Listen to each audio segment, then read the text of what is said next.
Merci, Monsieur le Président du Sénat, pour la parole donnée.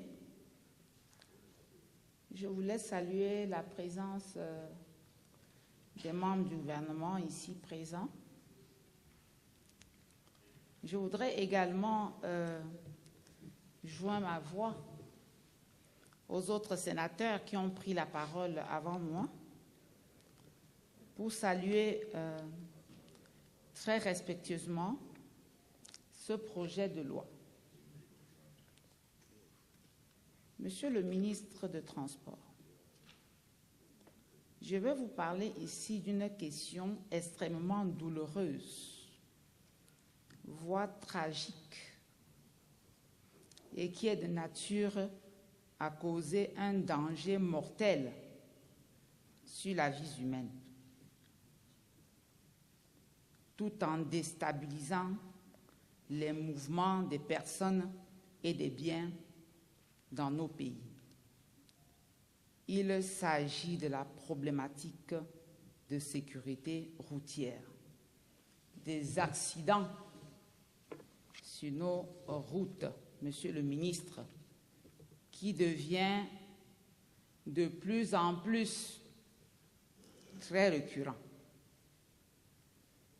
Je vais commencer, Monsieur le ministre, ici, par vous partager une expérience que j'ai vécue déjà au moins 2 fois sur l'axe Douala-Yaoundé.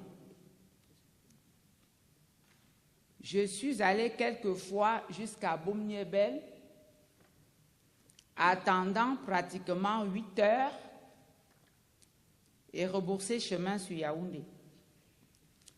Parce que les véhicules, les camions qui ont fait des collisions n'ont pas été dégagés. La route a donc été fermée. J'ai été obligée de rentrer sur Yaoundé.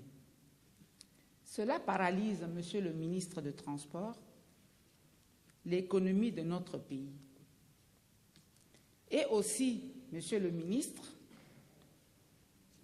je vais vous interpeller pour une situation qui est très dramatique. Parce que les accidentés de nos routes, parce que nous aussi nous sommes les accidentés de demain, ne reçoivent pas de secours. Je vois sur la route très souvent des riverains qui viennent avec des haches, des couteaux, la scie pour scier les voitures pour enlever les accidentés. Et quelquefois, ces riverains de très bonne volonté, qui ne sont pas bien outillés, qui ne sont pas formés en la matière et qui n'ont pas de l'expérience, aggravent très souvent le sort de ces accidentés. Je voudrais ici, Monsieur le ministre, vous faire une petite proposition. Vous avez mis sur pied l'année dernière une brigade que nous les voyons très souvent sur la route maintenant en gilet jaune. Pourquoi ne pouvez-vous pas aussi constituer donc ces brigades pour sauver nos vies sur les axes routiers, Monsieur le ministre? Parce que ce que je vous dis, je vous le dis avec de l'expérience vécue. Quand vous faites l'accident sur la route aujourd'hui, ce n'est que des riverains.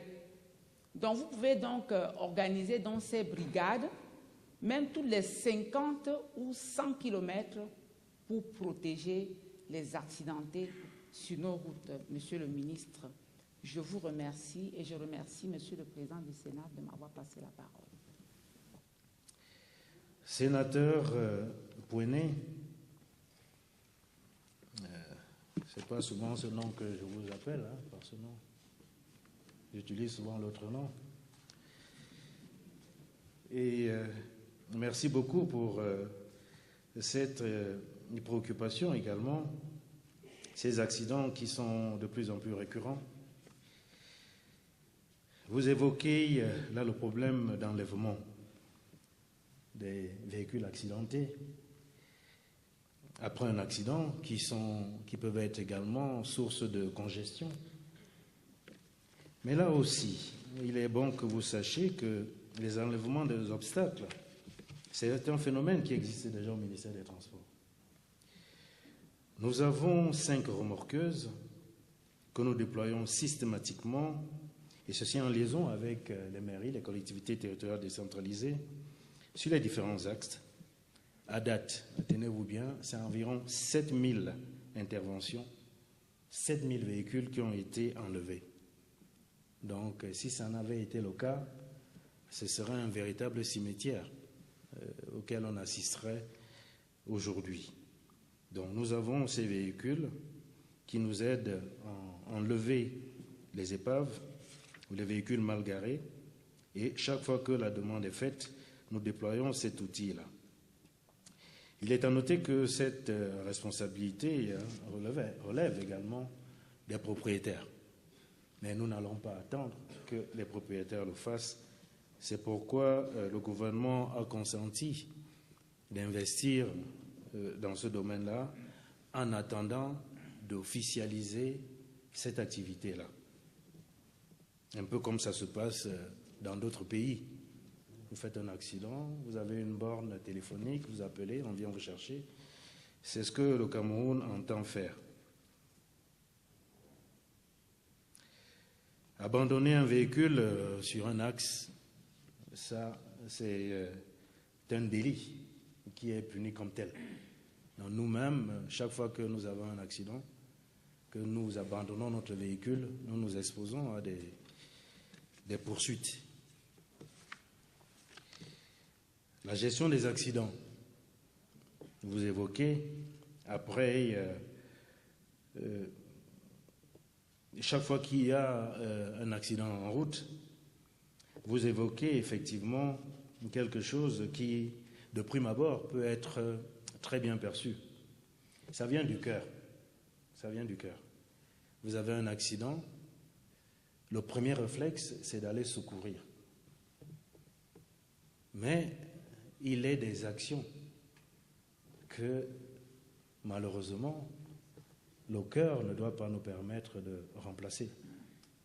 Parce que parfois, vous venez de le dire, en voulant sauver, on peut même donner la mort. Il y a des personnes qui sont spécialisées dans ça. C'est pourquoi le ministère des Transports, notre pays, il faut le dire ici, fait partie des meilleurs en matière de gestion des accidents. C'est parmi les 5 pivots des Nations Unies, la gestion des accidents, et c'est une opération qui se fait avec le ministère de la Santé publique, où nous sommes amenés à former de plus en plus de gens pour un déploiement optimal chaque fois que le besoin se fait sentir. Donc, chaque année, le département ministériel dont j'ai la charge forme des populations riveraines, vous les avez évoquées, des axes routiers sur les gestes de premier secours et la prise en charge de ces accidentés de la route. Toutefois, cette gestion des accidentés relève des compétences des sapeurs-pompiers, ils sont outillés, mais également, dans une certaine mesure, le ministère de la Santé, avec qui nous travaillons dans ce sens et qui dispose d'un matériel adapté, plus sophistiqué pour faire face.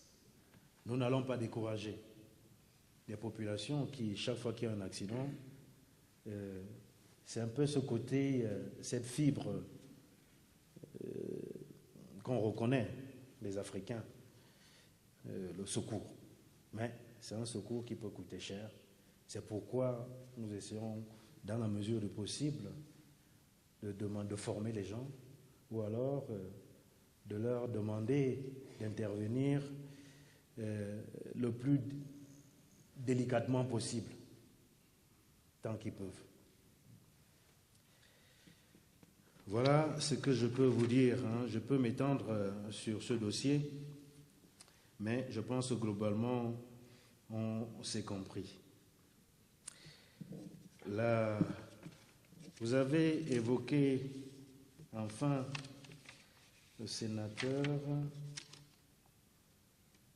Ah oui, les populations, est-ce que nous ne pourrons pas former nos brigades? Oui, nos brigades sont formées également.